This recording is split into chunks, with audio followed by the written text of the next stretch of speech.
Hey Luke, GamesRadar.com, my favorite news site, reports that Challenges director Luca Guadagnino says he wishes he'd made a Spider-Man movie with Andrew Garfield. So I know you've been saying that we should have more indie film directors making cape shit. Yeah, well, since we're talking about a Spider-Man movie, I thought it was a great idea to have an opening talking about Spider-Man. And Luca Guadagnino, however you say it, directing Spider-Man would have been great. Of course, people, are naturally going to assume it'd be, a gay, erotic movie at the same time as a comic book movie or cape shit. So yeah, maybe Spider-Man has some intimate scenes with the Green Goblin. Maybe it's like a Call Me By Your Name thing. Maybe, hey, you've heard of a cape shit. How about gape shit? Yeah, no, that's good. Thank you. Norman Osborn is like Armie Hammer. Yeah. Yeah. Do you think William Dafoe could play that? I think so. Yeah, I think so. Yeah. I also think that, eating people is a pretty goblin move. Yeah, exactly. Yeah. So it works very well. Goblin that cock. Okay, that's a great start.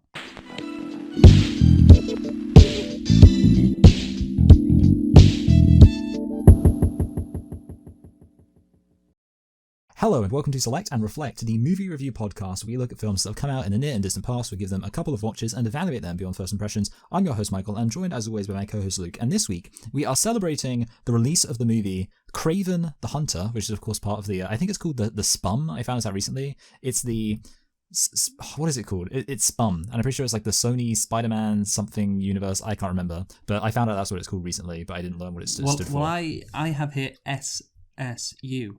Oh, really? Yeah. Why have I got SPUM in my head? Well, anyway, you've got the P comes from Spider-Man, but that makes no sense. Yeah, you're right. Yeah, that's. Why would yeah. you do the first two letters? Yeah. Okay. Anyway, so maybe I'm just wrong, but either way, it's this universe. I think it's probably one of the most successful comic book universes going right now. And of course, we're looking at another film in that cinematic universe, which is Madam Web. So Luke, why don't you tell us a thing or two about Madam Web? Tired. Like I'm gonna do a verbal meme. Tired, the Marvel Cinematic Universe, Wired, the Sony Spider-Man universe, which doesn't actually feature Spider-Man. This is honestly alpha. But instead features your favourite comic book character, Madame Web, and three other comic book characters who actually are Spider-Women, but who we don't see do any Spider-Women stuff, apart from in flashbacks, or flash-forwards rather. So what a great concept for a movie. So Madame Web is a 2024 American superhero film featuring the Marvel Comics character of the same name. Yes. I don't know why Sony get the rights to Madame Web. I think it's because Marvel didn't want it. Yeah, maybe. Well, she's in the Spider-Man universe, obviously. Yes. And so Sony have everything Spider-Man related apart from Spider-Man. Yeah.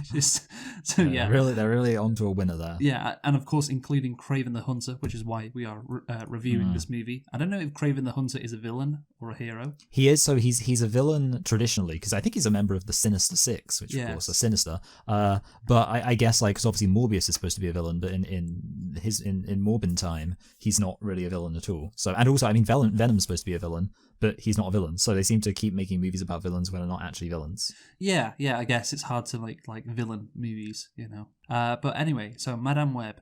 Well, they just kind of did it. Well, it was a TV series about the Penguin, of course.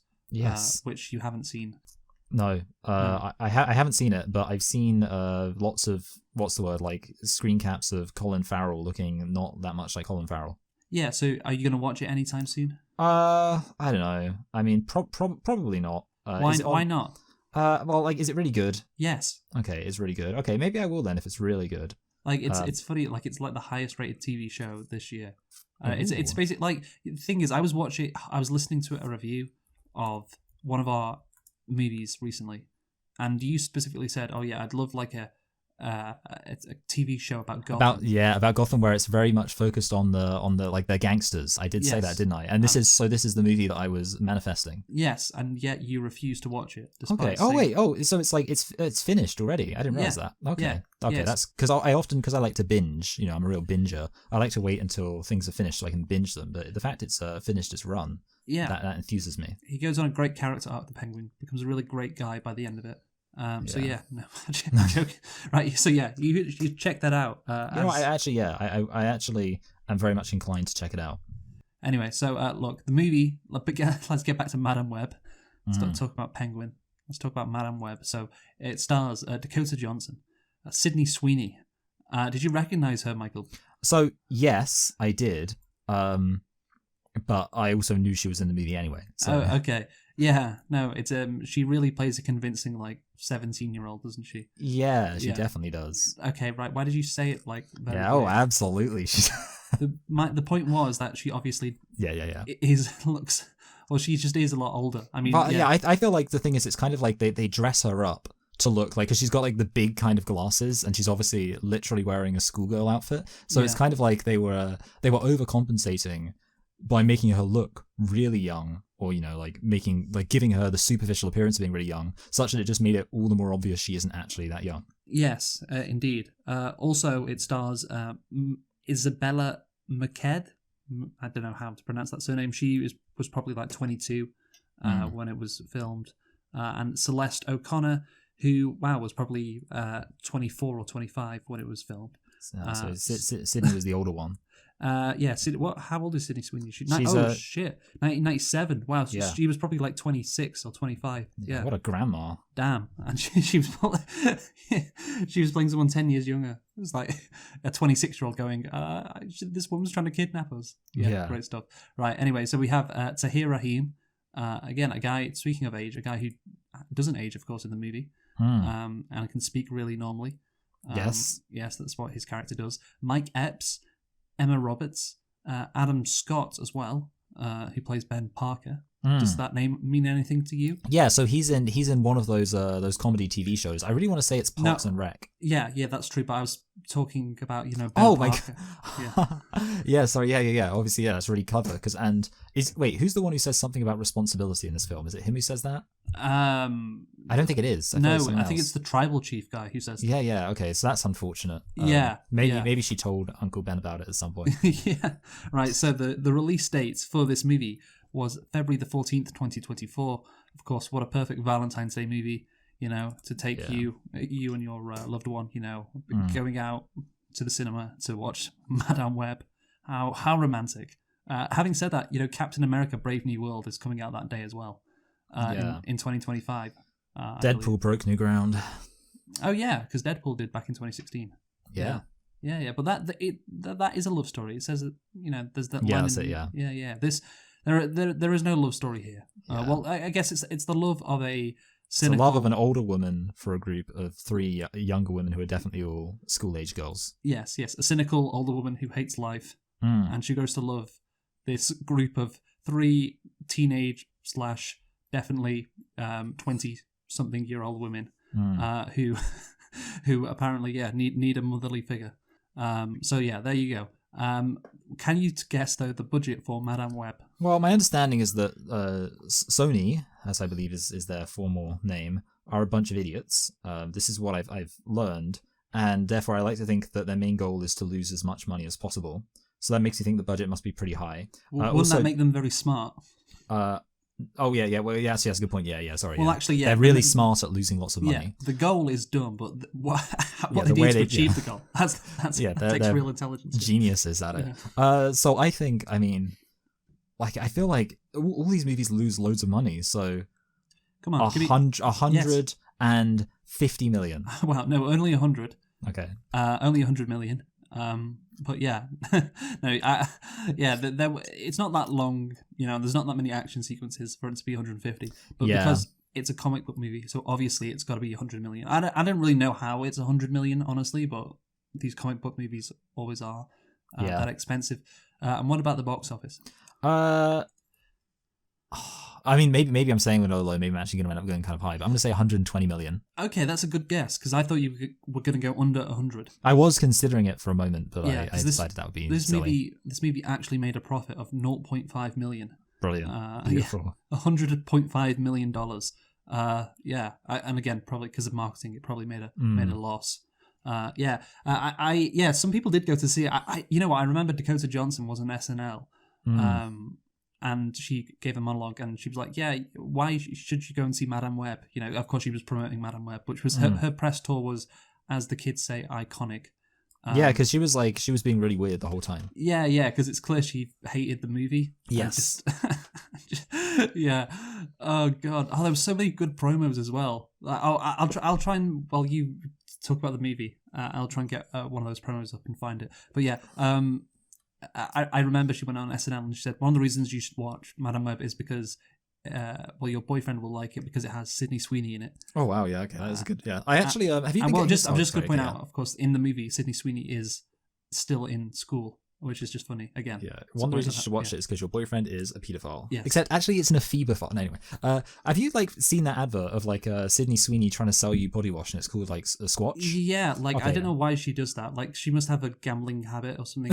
Maybe her husband has a gambling habit. Yeah. Oh, yeah. I was watching that that advert. I mean, I was watching YouTube and the advert came on next to my wife, and she said that it made her dislike Sydney Sweeney because it made her seem like a home wrecker. And I said she can wreck my home anytime. No, I didn't say that because I'm. Well, no, I'm sorry. That is just because she's not actually a home wrecker. It's just trying to sell him. An inaccurate thing to say, as if Sydney Sweeney is going around wrecking homes. That's so beneath. You're saying homes are voluntarily wrecked by her. In her wake. Well, if homes are only wrecked by an advert, then that just goes to show how powerful she is. Anyway, what's next? Right. Well, let's ask whether we'd liked Madame Web. Yeah, that's a good question. Yeah. Did you like Madame Web? Well, look, no, but let's address the big thing, which is I think in the past, I've sometimes felt like we've tried to get these so bad they're good movies, and I think some of them. I have a distinct memory of there being quite a few so bad it's good movies we tried to look at here where they've ended up not quite landing in terms of so bad they're good.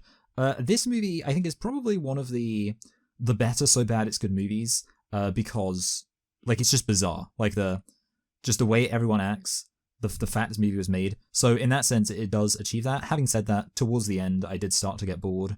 But I think that's just because I'm far too TikTok brain. So even the most entertainingly bad movie in the world, I'd be like, why isn't there any video game footage in the bottom half of the screen? So I think this film does deserve credit for being actually entertainingly bad. But yeah, obviously I didn't think it was a good movie. Yeah, obviously this is just so shit. It's just so shit. It's just crazy how Sony can keep doing this. Again, we're not reviewing it because it's so bad it's good. It's because of Kraven the Hunter, yes. Which hopefully won't be so bad it's good. Well, maybe actually that's a good thing because it could just be the most so boring. Bad it's boring. Yeah, 6 out of 10 movie. It gets 60% on Rotten Tomatoes and nobody cares about it. But yeah, this movie here, yeah, it's just I paused it halfway through to get something and I just involuntarily said to myself, "Wow, this is so shit." Or what a piece of shit! I just couldn't believe how bad it was. Yeah, and someone was just sorry, Luke, what's wrong with your coffee? Oh, sorry. Did you say? I can't remember what you said you went to get. I can't remember if you said coffee. No, I didn't say anything about coffee. What did you say you went to go get? No, I just said I paused it. I didn't. Oh, okay. Sorry, I thought you went to do. Well, let's pretend. Okay, so in my head, you were going to get a glass of coffee or a mug of coffee. Yeah, a glass of coffee. Yeah. A glass, yeah. And you were staring at it like, this is so shit. That's what I want. That's how I imagined it in my head. Yeah, no, I just paused it and just said that, and I was like, yeah, wow, this is it is. Some aspects are so bad it's good, but it's just so poorly done. And it's just scarcely believable at times what's happening, particularly with the major issue for both of the main villain and the hero, the heroine, is the line deliveries. The line deliveries from the villain, of course, are ADR'd in a lot of the time, and so sound really bad. And they sound bad because it's clear the lines aren't coming from his mouth. And then Dakota Johnson at the same time is just so, I guess, aloof. Would be the term. She's just so not in the zone from what you would expect for this movie, and we'll get into that later. But yeah, those two aspects, the line deliveries from the two main characters make it kind of interesting or so bad it's good. But yeah, everything else is just really shit. And again, especially at the end of the movie, the end is just awful. It's not fun. It's really undramatic. And yeah, I can't really believe that a movie like this exists.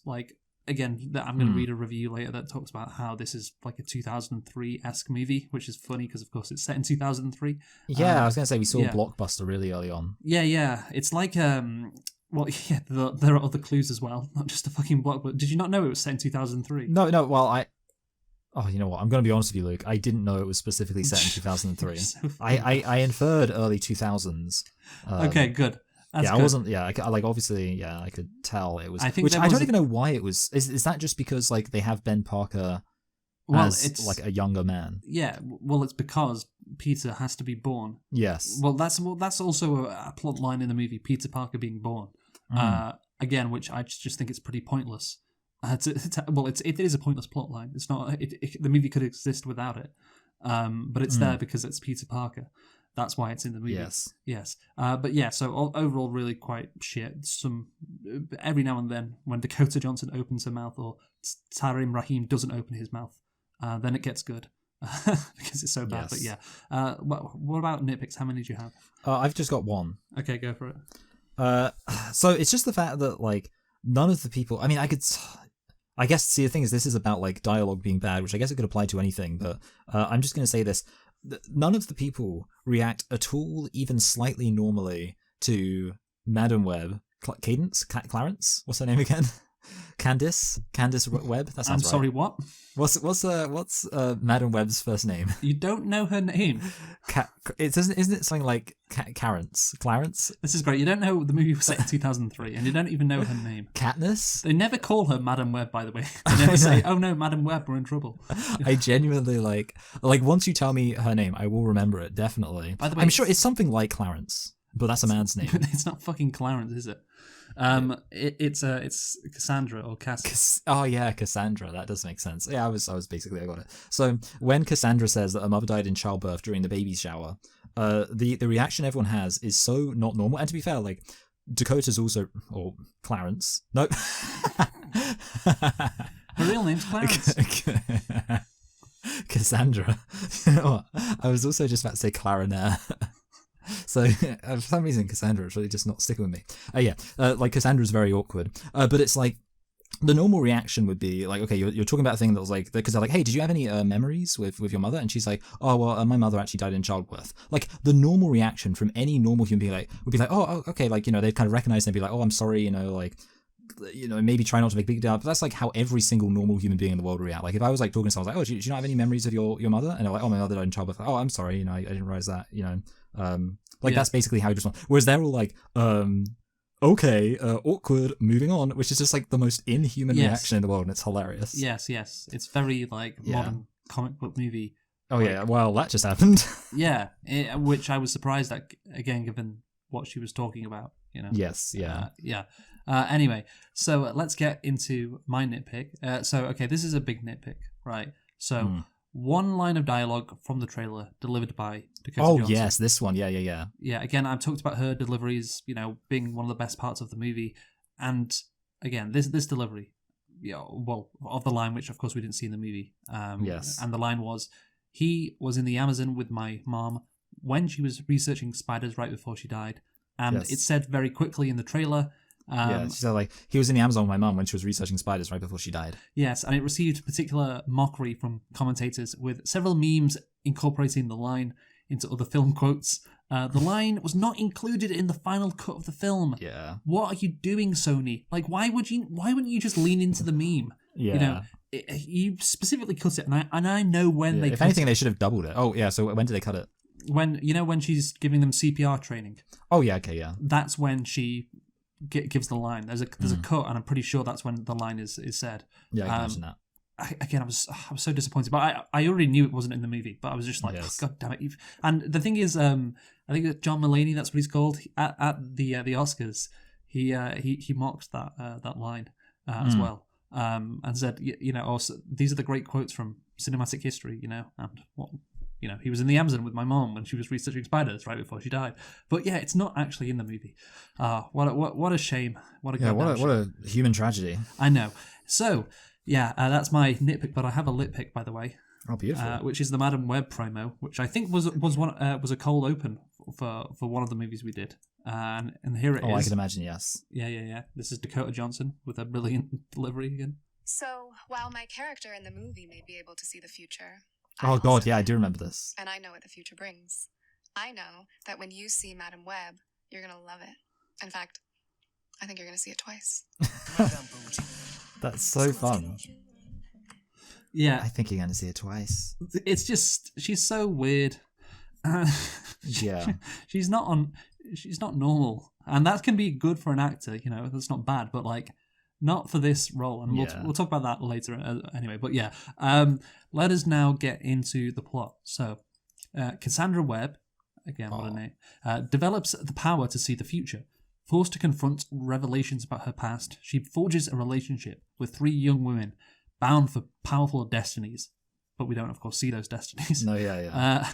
If they can all survive Ezekiel Sims, who wants to kill them before they become Spider Women in the future and kill him. So that's the whole gist of the plot. He wants to kill them because they're going to kill him. Why do they want to kill him? I'm not sure, and we'll get into all the the time stuff, which again I don't really understand that much. I think it's kind of just being made up as they go along. There's an issue of why, what starts everything. Anyway, the point is that Cassandra Webb, becomes, she has a character arc throughout the movie. She goes from hating kids to then adopting 3 kids. Although they're barely even kids. Exactly. Yeah, exactly. They're barely kids. Yeah, she's like, okay, I'll adopt you because you're going to be 18 next week. So then you can go out and find your own way in the world. And it's that's the character arc as well that she goes on. So again, the plot is just very simplistic, isn't it? There's nothing complicated about it, right? No, yeah, absolutely. It's really, really basic. It's just a bunch of people driving around in the car. I guess it's cat and mouse. For some reason, well, I don't know. Yeah, it's very simple, and I guess we just got to get through it because, because that's what we do. Because that's what we do here. That's our job. It's what we get paid. It's what we get paid the big bucks to do. So producer Lorenzo di Bonaventura, God, that's the first problem having Italians as producers. Apart from Luca Guadagnino, he's good, but that's because he's gay. Yeah, by the way, Dakota Johnson, I believe her first film was a Luca Guadagnino film. Oh, that's cool. I believe the film is called Big Splash, and she plays an underage temptress to basically it's just American Beauty, but set in Italy. Oh, so is it called Italian Beauty? No, it's called Big Splash. Oh, right, okay. So this producer described the film as a thriller and called the titular character's clairvoyance a tricky skill set that was not likely to be useful for an action film. Yes, I would kind of agree. It's kind of hard. So it's good that the villain, is a guy who can, move stuff and, run pretty quickly and crawl, and do all the Spider-Man stuff without actually being a Spider-Man. With Sydney Sweeney believing this approach would differentiate the film from audiences' expectations of other superhero films. Oh, that's great. Superhero films, the formula, which sometimes gets botched. Yeah, this isn't going to be like that at all. So, this is going to be good. Di Bonaventura said Sony decided not to reveal many details about the film ahead of its release because the Madame Web character was not well known. So it's very interesting because normally you think the opposite, right? Yeah, if no one knows about it. Yeah, let's make sure everybody knows about her as much as possible. But because her skill set is so trash, in terms of so unexciting, she can just see stuff in the future. Because that's the thing in the comics or the cartoons. I remember somebody saying Madame Web is not a big character. She just sits she's quite old, I believe, in the comics. She just sits in a room. Of course, she is blind, Dakota Johnson becomes at the end of the movie, and paraplegic. She just sits in this room and just tells people stuff. And it's hard to create an action movie based off that, She sounds just like Professor Xavier, except blind, so worse. Yes, and a woman. Exactly. I mean, that's the thing. I mean, in general, I really enjoy how terribly they did at setting up this cinematic universe. Where they could have they could have had Madame Web, they could have set her up as some kind of behind the scenes person. It's kind of ironic because they actually lacked the ability to see into the future or to plan ahead with the way they set up the cinematic universe. All they needed to have was maybe after the Venom film, there's a post-credit scene where you have Madame Web and she's revealed to have some kind of magical powers and stuff. And you're like, oh wow, who's this person with these magical powers? it wouldn't. The movie would still be bad, but at least you'd be like, well, at least they set up this character as looking kind of like a big deal. Yeah, no, I mean it's just really, bad. So Madame Web received negative reviews from critics who panned it as an embarrassing mess. The worst comic book movie yet. Yeah, I mean, we'd have to. There've been some pretty bad ones. Yeah. But yeah, this is definitely down there. Some critics compared the film to Sony's Morbius, as both films became satirical meme fodder and received immediate attention. Again, like, just your movies are so bad that they get memed like twice in a row. Like that's just shocking. Maybe it'll be 3 times with Kraven the Hunter. With Madame Web being regarded by some commentators as a future cult classic and a camp classic. I mean, I guess kind of. I don't know what makes like a cult classic or a camp classic. Is it camp because like it's got? I don't think it could be a classic this early, honestly. Well, is it camp because it's got women in it? Is that why? Yeah, that's a good point. Yeah, I guess I mean, so the thing is, my understanding is that every now and then a hot woman becomes a gay icon for some arbitrary reason, and I think that happened to Sydney. Or Sydney Sweeney. I don't know why I'm on first name basis with her. Maybe she is a homewrecker. Yeah. Even though that one time when she had boobs on SNL, that was the end of wokeness. Yes. Oh god. Right. So Charles Pulliam Moore of The Verge found the film surprisingly committed to transporting you back to 2003, a golden age for comic book movies that were aggressively mid or worse. Yes, that's quite fun, yeah. Yeah, and that's what I was saying before. It's like, yes, it's kind of ironic the movie was set back in 2003 because this is like an old school 2003, comic book movie. Before they can make them like with any shred of competence. You have, of course, Daredevil, which came out I think in 2003. I mean, there's other ones as well, of course. That's the one that comes to mind. What were the others? There was the Fantastic Four movies. Yeah, Fantastic Four movies. Elektra, which was, I guess, just a Daredevil rip-off, whatever. Yeah. I feel like, didn't they have like a lot of... See, I feel like there was something called Spawn. Like, they had loads of kind of weird, like, B-list or D-list Marvel things you've never heard of. I'm pretty sure there was one called Spawn. I think it was something else called The Crow. And it's like... was one of the Punisher movies from then? I don't know. But, like, things you've never even heard of. Well, the modern-day Crow is worse. Oh, yeah, okay. Yeah, and you have the Incredible Hulk. No, sorry, just Ang Lee's Hulk. That was it. Yeah. Oh, yeah, that's a good one. Yeah. Yeah. Well, it wasn't good. Yeah. Yeah, it's a good example of Catwoman, 2004. Ghost. Of course. Okay, yeah, Catwoman. Yes. Yeah, I decided to look it up, and I'm just seeing a lot of these. Yeah, it's like some of these are a bit later, to be honest. Like Ghost Rider 2007, but yeah, Yeah, I know. I guess if we're like defining it as pre-Iron Man. Yes, yeah. Yes.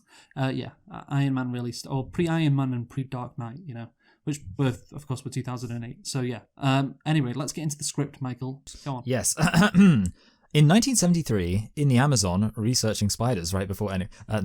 rainforest in Peru, a research team led by a pregnant Constance Webb discovers an unidentified spider species with rare healing properties. So this is obviously setting up the situation, the lore, very much as good as that scene in the first Spider-Man where they go to the museum and it sets up, like how they've come up with this spider. Here, there's a bunch of tribal people who use these spiders to get magical powers. Yeah, well, the exposition off the start is so bad. It's really intense. It's like the fucking Ezekiel goes up to her mum, what's she called? Constance? Oh, yeah. I can't believe you don't know someone's name, Luke. Well, I did get it right. Yeah, you did actually. I can't believe you briefly failed to remember someone's name immediately. Yeah, and he says to her, I only agreed, in his weird fucking voice, which is even weirder, of course, when it's ADR, but it's like, I only agreed to provide security for you because you said you were close to finding the spider. And it's like, why would you say that? Like, ask her, maybe, how close is she, and... get a bit frustrated. Don't just say the exposition right off the bat. And then I like how 5 minutes later she finds the spider as well. That's great. Yeah, he really looked like a Tom Fool based on that, didn't he? Yeah, yeah. Oh, you're not close to finding it. Oh no, wait, there it is. There's the spider. Also the name, or the surname Webb. Yeah, although I was thinking, since Mark Webb directed those 2 Spider-Man movies, I guess now we can't complain anymore. Like, apparently that just happens sometimes. So it's not hacky. Yeah, exactly. It's fine. Yeah. I wanted to complain about, one of the things is, so I've actually decided to get up the transcript because I've realized this would be a useful resource to get the exact quotes. I like...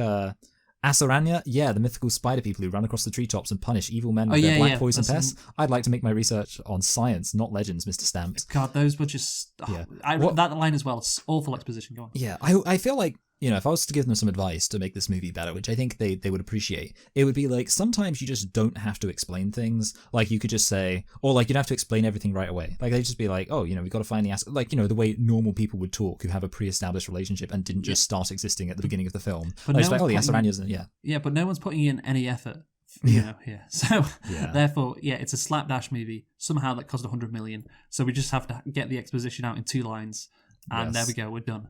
Because that's all that matters. What happens after? Ezekiel Sims, the man Constance hired for protection, betrays the team and claims the spider for himself, shooting her in a struggle before fleeing with the spider and leaving Constance to die. So yeah, he's the guy who seemed like an obvious bad guy. It turns out he's a bad guy.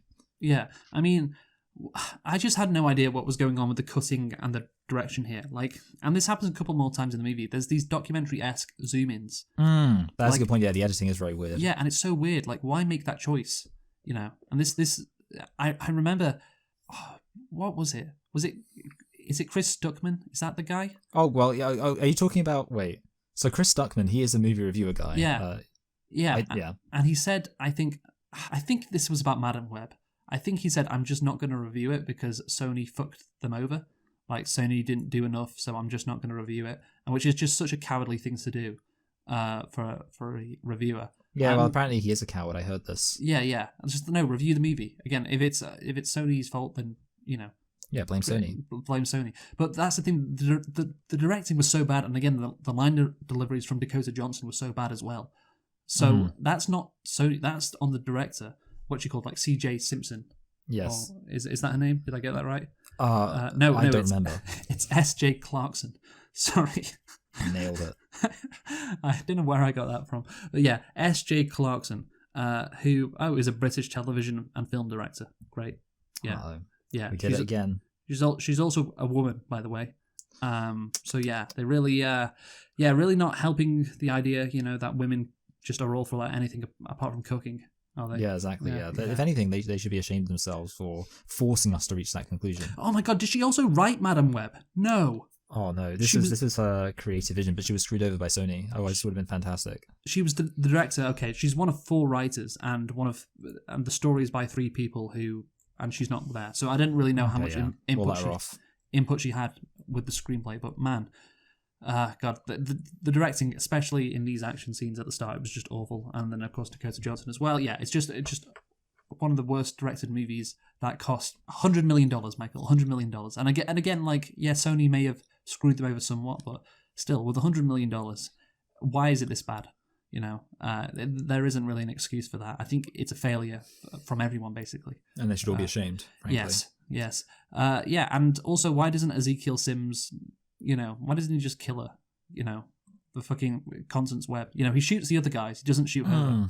Yeah. I don't know. Just pop one in her head. If he doesn't believe in abortion. He's like, I voted for Trump. This is about political satire. You'll like this. Yeah. So she needs to stay alive long enough to give birth to the baby, which is what truly matters. Yes, yeah. He's pro-life. Yeah. Okay.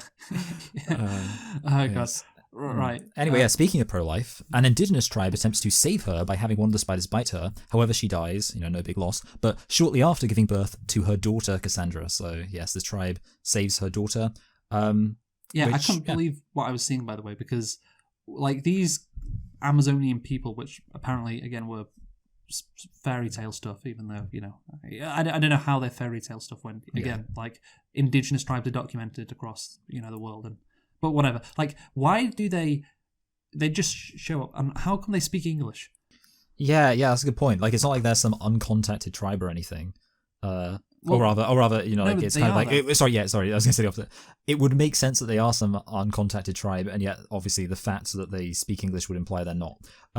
That is a good question. I don't know. You could say, like, maybe it's a situation... I was going to say it's a situation where she speaks Peruvian and they're translating it. I was like, no, because that's not how uncontacted tribes work, and Peruvian isn't a language. Yes. There's no logic at all to it. I mean, to be honest, like, the guy who's, like, there that she goes to see, he does seem pretty white, so... That's what I was thinking. Maybe some white guy showed up at one point and, like, you know, even though they're uncontacted by most people, you know, like, someone else had shown up before. Oh, like an avatar. Yeah, exactly. Yeah. And found out about, like, taught them to speak English. But yeah, it is very silly. Yeah, and again, I don't know why they'd save her baby. I think there's a line later, yeah, we couldn't let her die. Why? Why do you care? Yeah. Like unless they eat babies. Yeah, because they're savages, aren't they? Exactly, yeah. Well, like, unless they've been listening to her saying, no, I want to use these spiders to save my baby. So, she's a good person. She's a good scientist. Oh, okay, so, like, they have this baby, okay. What do you think they are going to do with it next? Now that they've saved her, you know, they're going to raise her, right? Yes. Like, and she's going to be part of this culture. You know, that's what they're going to do. Obviously. But no, they're not going to do that. Instead, they send her somehow back to America. How did they do that? Yeah, that's a good point. I mean, I was going to say, like, in terms of, like, why they didn't raise her, I was just going to say, obviously, they're also pro-life. So now the baby's been born. If they help the baby out, that's socialism. So I was just going to say that. But that's a good point. Like, regardless of, obviously, their ethical justification for behaving the way they did so the baby can pick itself up by its bootstraps, the question of how logistically did they, like, they take... I'm just imagining, like, showing up at, like, Lima Airport or whatever with... like some indigenous people in like loincloths holding a white baby and just being like, dick this. And then like, okay, we'll like is this one of your check bags? Yeah, that's actually a really good point. It's really funny. Yeah, I mean, it's never explained, so maybe that's what happened. But yeah, obviously now we're going to cut to 30 years in the future, aren't we? Yeah, absolutely. So 30 years later, Cassandra, now going by Cassie, or Clarinet, works as a paramedic in New York City alongside her co-workers, Ben Parker and O'Neill. And I believe O'Neill is the black guy. I think I copied that from Wiki. They don't give him a first name. I think he's called O'Neill the Black Guy is his name. Yeah, I mean this is fun because obviously it shows that she is a hero deep down. You know, she's got that drive to help people. She just hates them. No, I'm just looking like You're interested, yeah. He literally doesn't have a first name in Wikipedia. Yeah, so like even in the film itself, he doesn't have a name. No, he's just O'Neill. That's actually really interesting. Maybe it's Neil O'Neill. Yeah, usually like what do you think it says in the credits? Just O'Neill. Yeah, just O'Neill. Yeah, must do. Yeah. Yeah, that's like Mike Epps as O'Neill. Yeah. Do you like the line where she says, hey Ben Parker, you've never been shot at in Queens? That's, you know what, I'm ashamed to admit, I didn't even pick up on that as like a hilarious comment. All these intelligent, witty lines. I actually didn't appreciate that at all. They're going over your head, yeah. Yeah, clearly this movie was made for the true fans. Yeah, that's actually really funny. Or like, it's good to make a joke about like the most, one of, like the most traumatic deaths in the Spider-Man franchise. Yes, and again, it's very hacky. Yeah, it should be like damn Gwen Stacy, you're giving me whiplash. Something like that. Yeah, that makes sense. Yeah.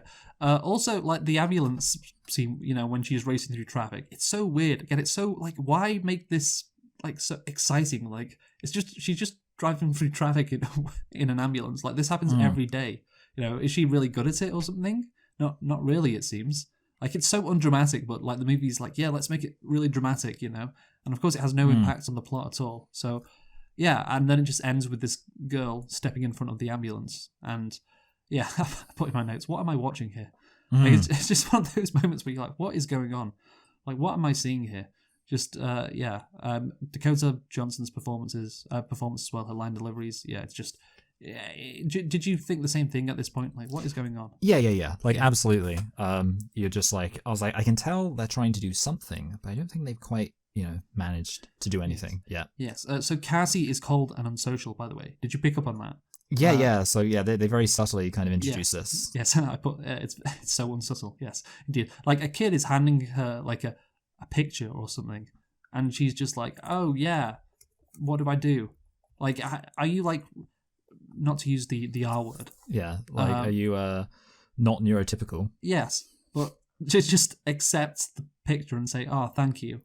And then fucking throw it in the bin. Like, what are you doing? Like, okay, the character is not meant... she's meant to be, again, cold. She's not meant to be friendly.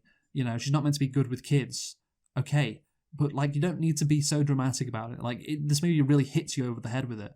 And then, of course... Oh, yeah, when she... like, you talked about the baby shower before. Like, what did you say again about the baby shower? Oh, just that like the way they behave is like not normal. Yeah. Not the way a normal human being would respond. Yeah, but do you remember why she tells the story about her mum dying in childbirth? Well, it's because like she's asked, did you have any memories of your... Yeah, but that's because all of the women put like something... Oh yeah, she puts like a blank thing in the thing, a note in the bowl. It's like, this is what my mum reminds me of or whatever. And she just... I love the fact that she just put... She puts a blank thing. She could just not put anything in it. Yeah, exactly. She just could have just not put the note in. Or she put the blank the blank note in the bowl. Just so she was determined for the woman who's having the baby to ask her about it. You know? Yeah, that's it. Yeah, she's one of those people who like probably like just posts like drama on Facebook, even though Facebook didn't exist. On MySpace, she was posting, like drama ! And then like when someone asks it, she's like, I don't want to talk about it. Yeah, what an attention seeker. Just like don't put your fucking note in the bowl, you know. Yeah. Damn Dakota. Oh god. But yeah, so again, that's a very weird moment. And yeah, like again, I've mentioned it like several times, but again, the acting from Dakota Johnson is horrendous. Like she is so unnatural. She just seems like out of it. That's the phrase I'd use. She seems like she's high. Yeah. Again, aloof is a good word, I think.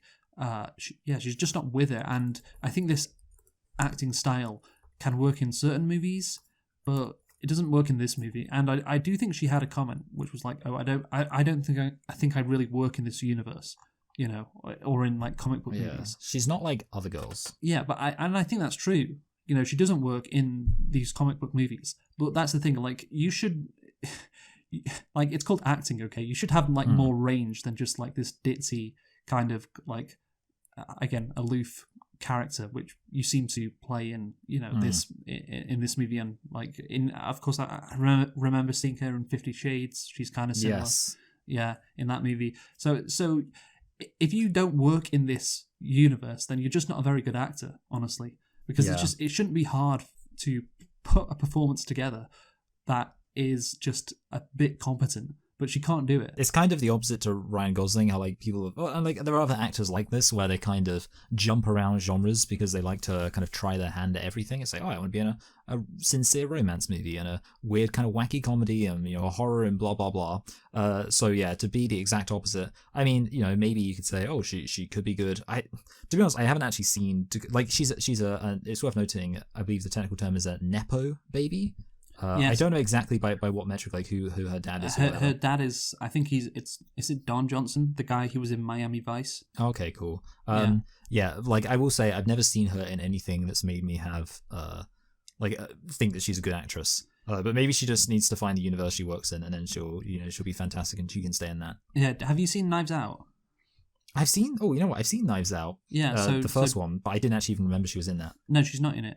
Cool. Her dad, Don Johnson's in it. Her dad is cool. the father, you know.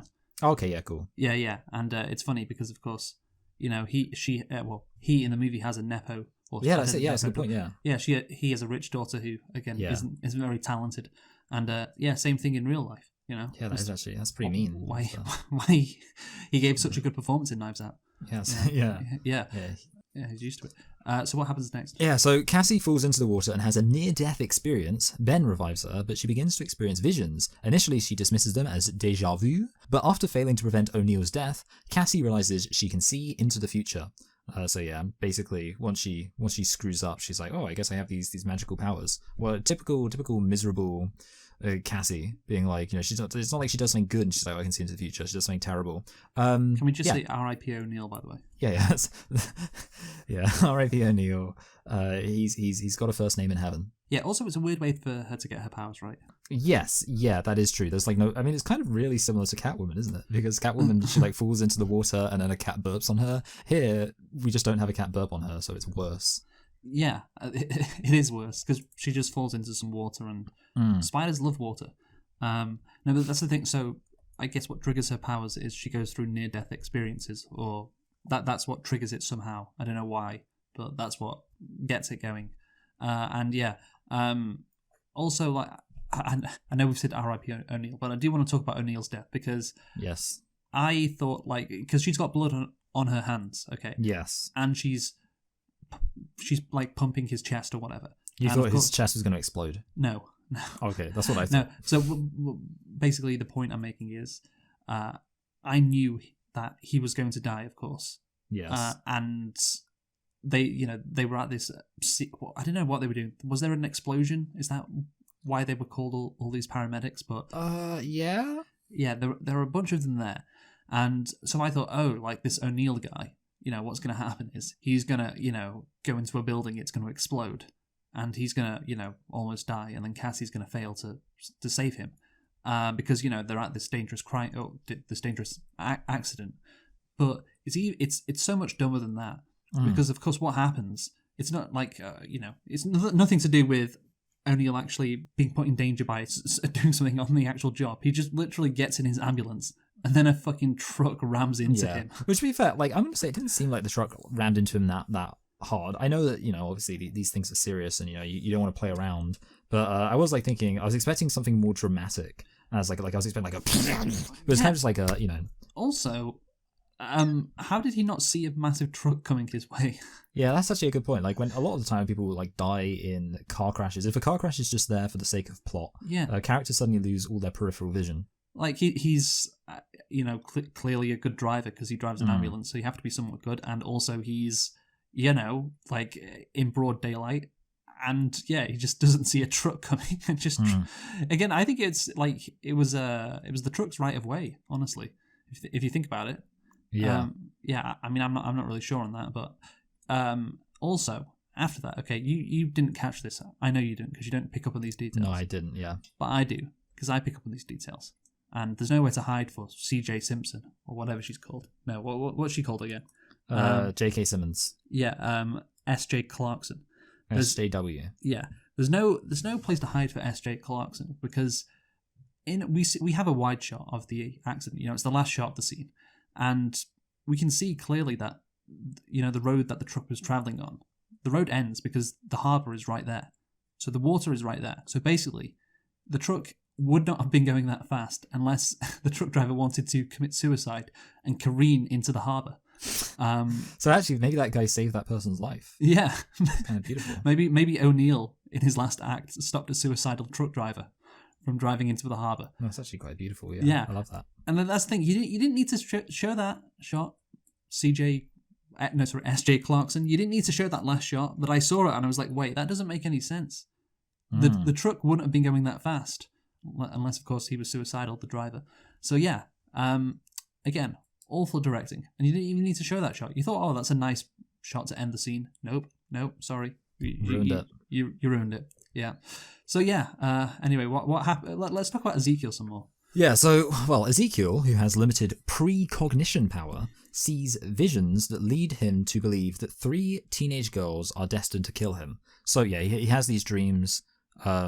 It kind of just seems like a very lazy way of like giving a villain motivation, and it makes it incredibly boring. Like, to me, this was just so boring because it's not like, it's not like the villain has some kind of master plan or something like that. He barely even, like, he's not personally invested in this at all. It's just like these people he's never met before, he wants them dead because for some nebulous reason they're going to kill him in the future. Yeah. It's quite shit. Again, the premise is quite shit. It's not interesting. And I do, again, let's talk about, his line deliveries now, or his lack of line deliveries actually in the movie and the... Yes, we should talk about this, yes. Yeah, because of course they are ADR'd in. And I remember seeing some clips going around on X, the everything site, of these scenes where it's clear he's not talking in the scene, and it's, added in post, and it just seems so bad. And yeah, like Tahir Rahim, he's a good actor. I mean, we saw him in Napoleon, of course, last time out, didn't we?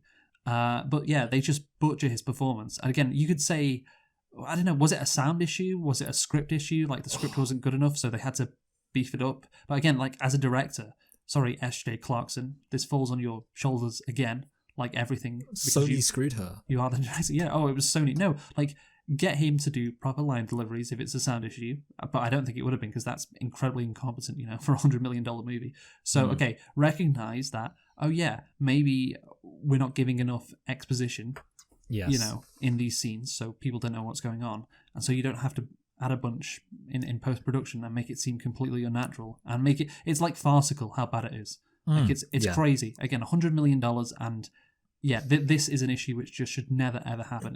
It's incompetence which is scarcely believable, honestly.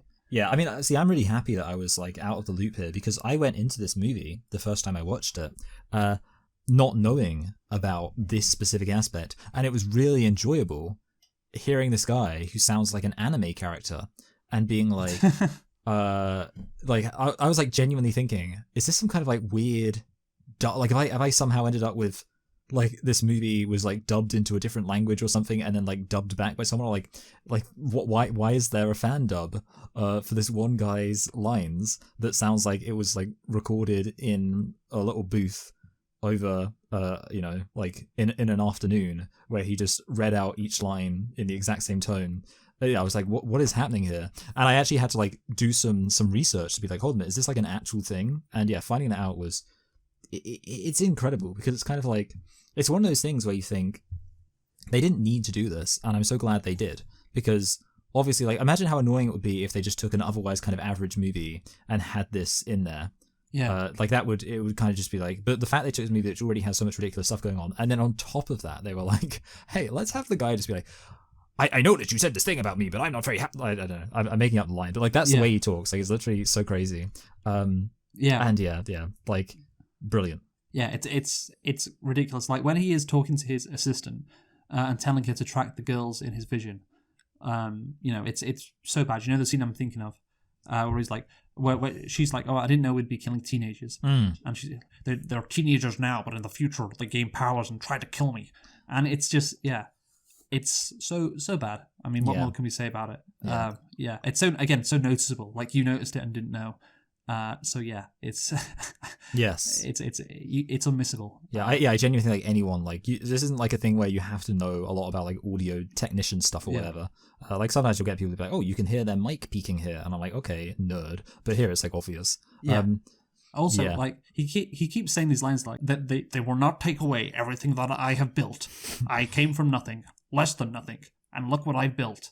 Like, what have you built, man? That's actually a good point. Yeah, we don't find anything out about... Like, he's such a nothing character. Yes. Yeah, also, this is a very minor thing. It could have been a nitpick, but there's a moment where he's like, we need to defeat them before they get their powers. And I was like, how does he know they don't already have powers? Like, there's no... Like, presumably he just gets that same vision again and again and again. And he's just like, yeah, there's literally no reason why he would assume they don't have powers. I think it would have been really funny if actually they did have powers. And it was like, I need to get them before they have their powers. And then... Do you know what I'd do, honestly? Here's what I'd do if I had visions of 3 people who were going to kill me. And I realised that they all live in New York City. And I also, of course, live in New York City. You'd move out of New York City. I'd move out of New York City. Yeah. I'd go far away from New York City. I'd probably go to the other side of the country. Yeah, it's one of those things whenever like you have these visions and stuff. So it's like, it feels like it would be pretty easy to just make it so they definitely couldn't happen. I mean, that's what I'd do. You know, they have MySpace chat. You know, you can live in LA. You know, I just don't understand anything about this. Your brain is broken. Yes. Again, I do like how the movie is against the Patriot Act, though. That's a good point. Yeah. Yeah, it makes the point how everyone can be tracked at all times. And someone literally says like, "Oh, this in the wrong hands. That wouldn't be very good." Yes, indeed. But of course, we know what happened. Yeah, we do. Yeah, Snowden, the movie. Yeah, again, like a good, really sets itself in the early 2000s with that as well, which is good. This movie spends so much effort making sure you know it's in the early 2000s. Well, apart from one instance actually, which we'll get to in a bit. But yeah, now we're back to Cassie. Yeah, so Cassie is also drawn to the girls and intervenes to stop Ezekiel from ambushing them. This is the big, it's the big first fight, right? Yeah.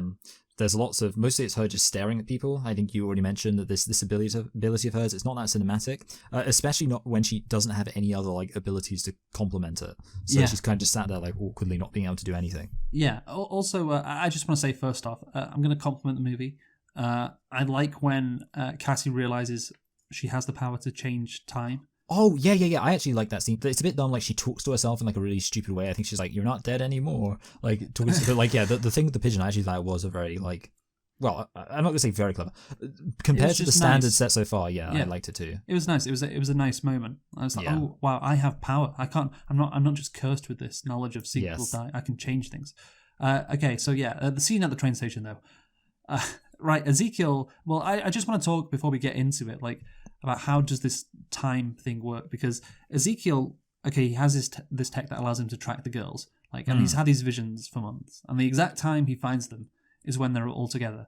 And I don't know if that makes sense because obviously Cassie will eventually make the girls Spider Women, which I don't know how she does that, but that's eventually what she'll do.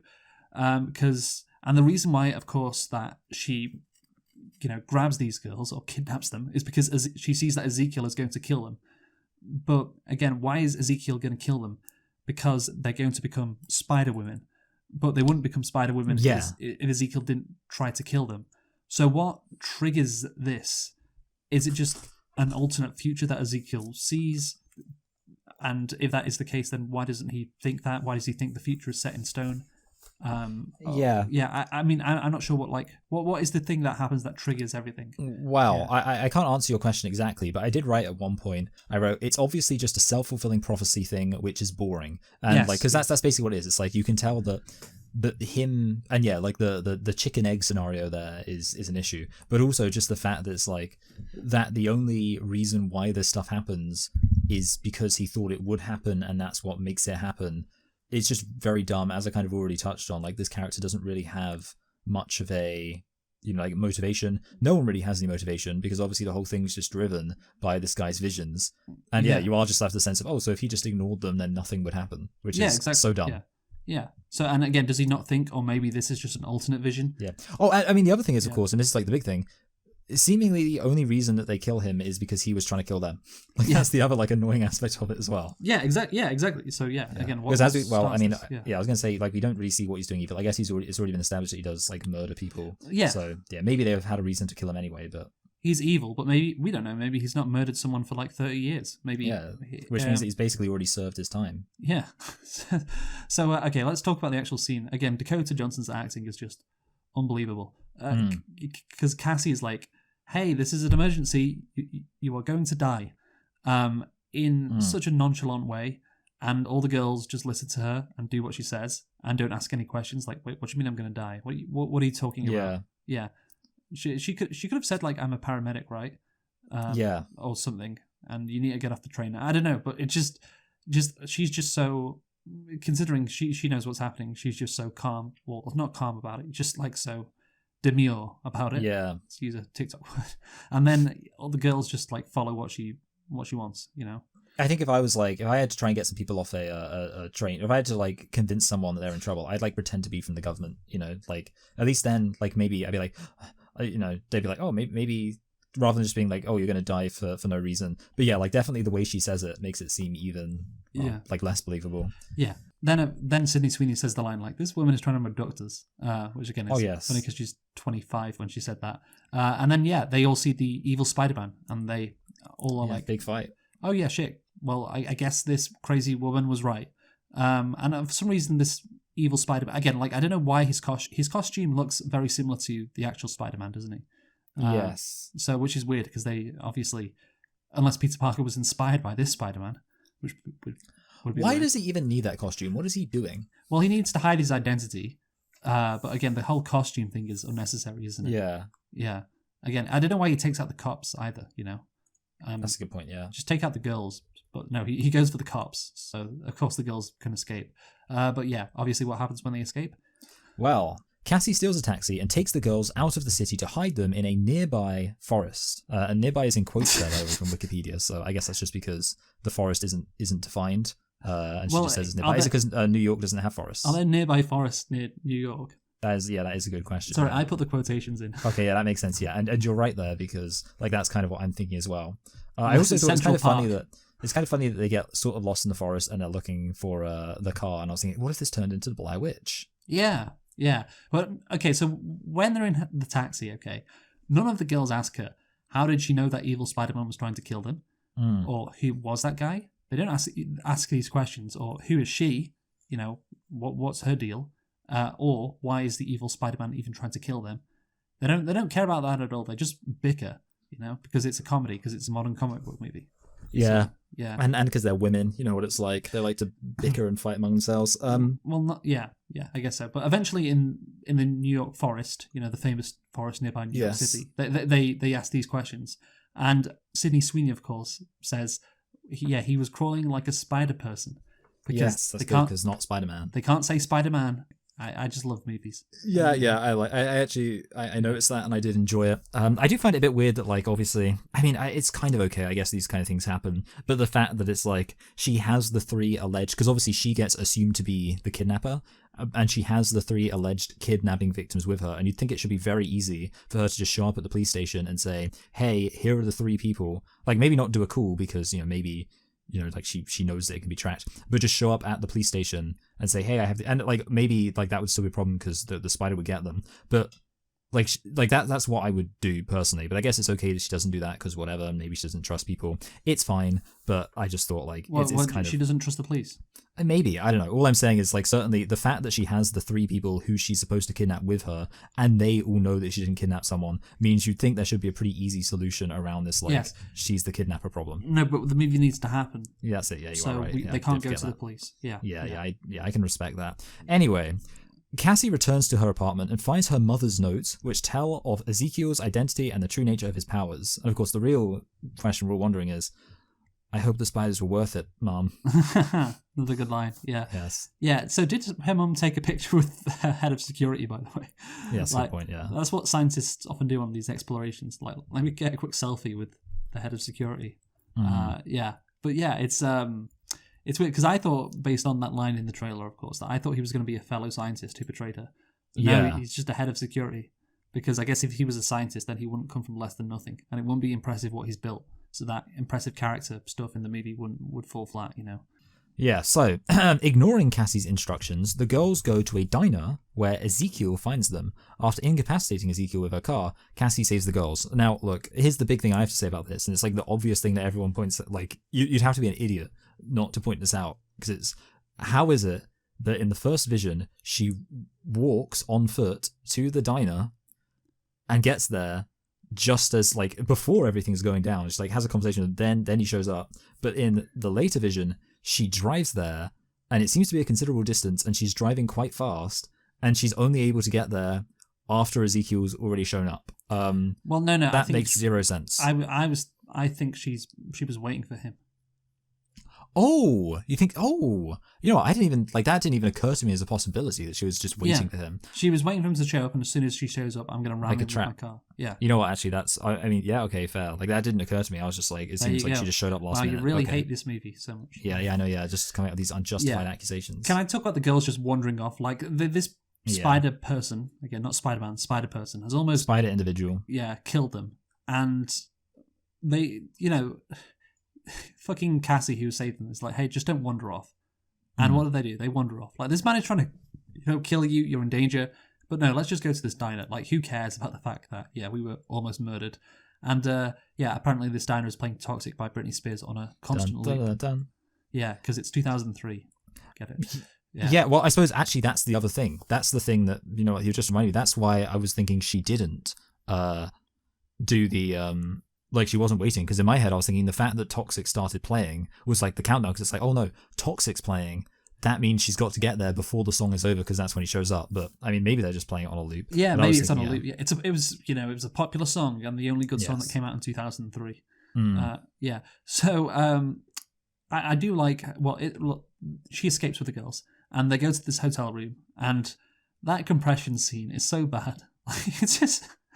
It's another case of I was like, what am I watching? Because again, I know, look, it's going to come back later, obviously, but it's just so undramatic. Like, it's like a very stilted. Yes. Did you enjoy the 2-minute compression scene, Michael? Yeah, I just thought this seemed like a pretty dead movie. Like, this movie, it's the moment where the movie just feels like a bunch of people just hanging out. Yeah. But no, she's their mother that they never had, because they all have parent issues. They all don't have I guess strong female presence in their lives. And again, she hates everybody. But now, they've rectified each other's issues, and in a beautiful scene where she's making them practice compressions. It's incredible. And yeah, this is the point where they cut the line from the trailer, of course. Yes. Which again would have elevated the scene so much, but yeah, they didn't do it. But yeah, what happens next? So Cassie, who is still wanted for kidnapping, easily flies to Peru and tracks down Santiago, as of course airport security was famously lax around 2003. That's a good point from this Wikipedia editor. The tribal chief, who had tried to save her mother, he puts Cassie through a ritual that separates her soul from her body. So... yeah, like you've kind of already pointed this out, like the way that she just kind of casually on a whim, like as you know, Luke, I famously went to Florida recently, and I was thinking to myself, God, flying is so annoying. And I know there's more going on here than annoyance, but I just love the idea that she just does this massive journey, presumably she has to take this bus ride and everything. Like, it's just ridiculous she does it, and it's just glossed over. It was it's she's just going down the road. But also the fact that not only is it would have been such an ordeal, it would have been literally impossible, basically, because of, Yes. like you say, she was wanted for kidnapping. Yes. Again, it's ridiculous. Yeah. Also, like, hold on, aren't they still using like the facial like recognition capture software? And like, are they not using it for her? I guess they're Well, not. yeah, Ezekiel says, I don't care about her, which Yeah, okay. is ridiculous because, you know. She's the one who's thwarted you. Yes, so maybe, you know, if you do that facial recognition on her, then you'll find the girls, you know. Mm. You know, what, you know, how that often works. But anyway, Yes. yeah, he doesn't think of that. And yeah, the tribal chief. So again, she gets to Peru, easily finds the place where her mother was killed while researching spiders right before she died. And yeah, the tribal chief, again, it's so fucking weird. Why does he speak English? And he's wearing like these Western clothes, and he looks again quite Westerny. Like, what is going on here? Why doesn't he look like like a Peruvian, an indigenous Peruvian tribe person? You know, what is going on there? Is it whitewashing? But Did they whitewash it? It's so weird for a movie to do that in 2024. So It says it's 2003. Oh, is that why? Yeah. Well, actually, there are quite a few black characters in the movie. I was thinking that when she goes to a black doctor, for instance, I was like, this movie is set in 2003, but it sure as hell wasn't made in 2003. Yeah. It's just because those roles would not normally be played by black characters. Because I've seen movies from 20 years ago, and they did not care that much at all about diversity. No. Yes. Yeah. I mean, even the girls, like you have white, Hispanic, and black, don't you? Yeah, exactly. Yeah. They just didn't have a ginger, which is the fourth race, as they say. Yes. Yes. But yeah, it is ridiculous. You're right. What's ridiculous? The fact that they have so many black characters. Yeah, exactly. Yeah, that's terrible. Like it's crazy the way the woke mafia has exercised so much control over our lives. Yes. Well, so okay, what happens after? So after that, Cassie experiences a plane of higher consciousness where all living things are connected and every possible future can be seen. She learns that her mother sought the spider to save her from having myasthenia gravis. Santiago tells Cassie that accepting her responsibility can unlock her true power. Responsibility power.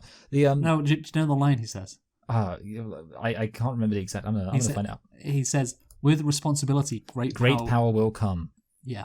That's it. Yeah, I mean, look, I have like one central beef with this section, which is it's suddenly like introduced that she really hates and resents her mum, which I know that like she said, I hope the spiders was worth it. It has been mentioned here and there. I don't know, yeah. I just didn't really care about like this resolution of her being like, why did you hate me? And then like finding out, which is like, it's could have picked it up more, but I'm kind of fine with it. Well, it's also dumb. Like the whole logic behind it is dumb anyway, because it's like lots of people work in careers where there's a risk of them dying, and it's very dumb for a child. And I feel like bereaved children should be a bit smarter to conclude like, oh, this person hated me because they died. And I think it's just like dumb that like there has to be an explanation, like the reason, like rather than it just being, oh yeah, she was a woman who was a scientist who went off to do some kind of dangerous things, because sometimes that's what scientists do, or like, you know, like a lot of people do. Yeah, the issue is, why was she pregnant while she did it? Yeah, I suppose that's it. Yeah.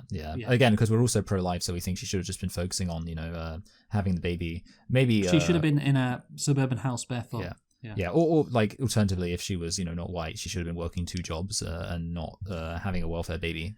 Okay, let's stop talking about this. But yes. Again, the thing is, she of course becomes very powerful. You know, she unlocks her powers after this experience, but she just learns the truth about her mother. I don't know why does that mean she starts to unlock her power? Like, because she gets over her hatred of her, so that she connects with the eternal feminine. That means she can see the future whenever she wants now, and infinite futures, because she doesn't hate her mother anymore. I mean, I don't know, man. It's just very weird. Anyway, yeah. But let's get back to Peter Parker. Yeah, so Ben's pregnant sister-in-law goes into labour and he takes her to the hospital along with the girls, who are seen on camera when in the car. Ezekiel intercepts them again, but Cassie rescues the girl in an ambulance. So this is actually I said I had a compliment for this movie.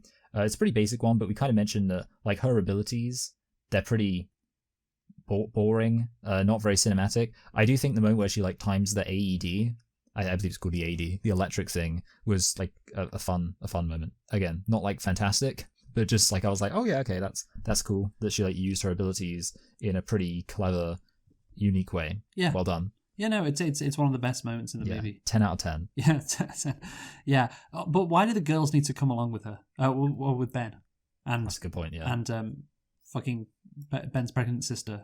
and who knows what that baby will be called. But yeah, Yes. Again, like also I don't know if you noticed this, but Cassie gets to their house, like she's been in Peru for a week. She gets to their house literally like 5 minutes after they've left. Yeah, that's an interesting margin she's working with. Yes. But yeah, she can just use her powers expertly now. You know, she can do everything. And, She had a lot of time to practice on the plane. Yeah. So what happens after that? Yeah, so next, the group lures Ezekiel to a condemned firework factory and sets up traps to disorient him while Cassie calls for a medical evacuation helicopter. Ezekiel destroys the helicopter and separates the girls. Cassie uses her powers to guide the girls to safety. She lures Ezekiel into the final trap, which fatally crushes him. So yeah, for me, this just gets to the point where the movie just becomes like a bunch of stuff is happening. And like it's not shot in a fun, good way. Oh, really? It's a bit hectic, chaotic, some might say. There's no... I guess like we kind of know the characters' abilities. It's kind of really dumb that the girls have like no abilities at this point, so it's basically just 4 people who really can't fight at all against one guy who can fight and actually does have superpowers, and the only ability one of the 4 people has is just to tell people occasionally at opportune moments when to jump, which is so stupid. Yeah, like, as an ability. Yeah, it's just ridiculous. Like, and also the plan just seems insanely risky. Like, why just not escape? You know, like the girls almost die. You know, doesn't she literally say a line about like, "Oh, this is a death trap, so we've just got to like hope that it's a trap for him instead of for us," or something like that? Like you're really risking their lives after trying to keep putting in so much effort to save them. Yeah. Also, how much did Pepsi pay for this scene? I want to know. That's a good point. Yeah, the Pepsi product placement is out of control in this movie. And yeah, like she gets handed a can at the cookout by O'Neill. Or maybe it was Ben Parker, I don't know. But yeah, and then at the end, Pepsi Cola. And of course, fucking Ezekiel gets crushed by the Pepsi Cola sign. So yeah, it's not just like passive advertising. It's the product. They've got subliminal and then they got superliminal. The product placement literally hits the villain, over the head and kills him. Yes. So yeah, you can't miss that. And yeah, we're nearly at the end, aren't we? Yeah, so finally, a firework strikes Cassie in the face, severely injuring her. The girls save Cassie using compressions, the most obvious payoff in cinematic history. Cassie wakes up to discover that she is now blind and paraplegic. She assures the girls that she will mentor them in their future roles when the time comes. Yeah, I mean, the only thing of note to me here is just the fact they literally like end this movie, which there will definitely not be a sequel to, no. by saying like, oh, also you're going to have abilities in the future and have all these powers and blah blah blah. Right. So like, do these girls know they're going to become Spider-Women? Yeah, that's a good point. And like, how do they become? None of it makes sense. Yeah, and like, how would they? Like, they'd have to get bitten by the spider. So is like fucking Madame Web, Cassie, is she going to like make sure they get bit by the spider? Because she can see the future, she can prevent it. So, or she could make it happen. Like, she sees all futures, of course. We know this. So like, the fact that they haven't got their powers already, like, how does that work? You know, I thought at the end of the movie, because I knew they weren't going to show off their powers, because I already knew that. But I thought like they'd maybe get bitten by the spider or something. I don't know. And like they'd, they'd at the end of the movie, one of the final lines is like, "Why am I so strong?" or something. You know, one of the characters would do something. It's like, "Wow, you're really strong. Like, how did you do that?" And it's like, "Oh shit, they're becoming the Spider-Women." And then it cuts to Madame Web, the blind, paraplegic Madame Web, just smiling. And then but they don't even do that. They don't even get the powers at the end. So yeah. Yeah. And I don't know also why, like this, the ending is so weird because like she's just, Madame Web, she's just like, again, she is Madame Web now, but Cassie, she's just chilling, like looking out the window over New York. Like this specially built window which kind of looks like a web. And I don't know what house she's in either, to be honest. She's in the Avengers Tower. It's not her apartment, so I don't know why she had to move apartment. But whatever. She is speaking with this wisdom as well. That betrays her character so much. Like, her character is so different at the end of the movie compared to the rest. But I guess now she can see the future. Like, she's become very wise, and like she's not like the same cold character that she was before. Because, it's not just, I guess, a case of, like, being warm or cold. It's like, how she speaks? Yes. Like, your time will come. Like, she knows she's got, it's kind of like almost, I almost want to call it, like, serenity or something like that. Yes. Like, there's the wisdom that comes from that, which is, again, so different to her character throughout rest of the movie. Yeah, and she just looks so dumb as well. Honestly. She just looks dumb, like with those fucking glasses. Yeah. Yeah. They're not even good glasses. Yeah, just the scene is fucking awful. And yeah, of course, no sequel. They really set up that sequel hard, and they're not going to get it. Maybe if Sydney Sweeney becomes, the most famous person on earth, which she's on track to, maybe they're like, hey, do you want to star in this movie? Yeah, like I could see them maybe like doing a spin-off without Madam Web in it. Oh yeah, because like I just don't think like I can't imagine Dakota, unless she just enjoys being in movies that she hates and doesn't care about. Maybe she does. Yeah, 50 Shades and now this. Anyway, let's conclude. Michael, you go first. Yeah, so this movie, obviously the entertainment value comes from how bad it is because it's not a good movie. I think we've elaborated on that. Like the dialogue is just bizarre, but possibly one of the more entertaining. I kind of like to do a best of the worst at some point for the movies we've reviewed. Maybe that'd be a good Poper's Gay topic at some point. Like look at all the bad movies we've ever done. But in terms of rating, I don't really give films, like I don't rate films higher usually for being entertainingly bad.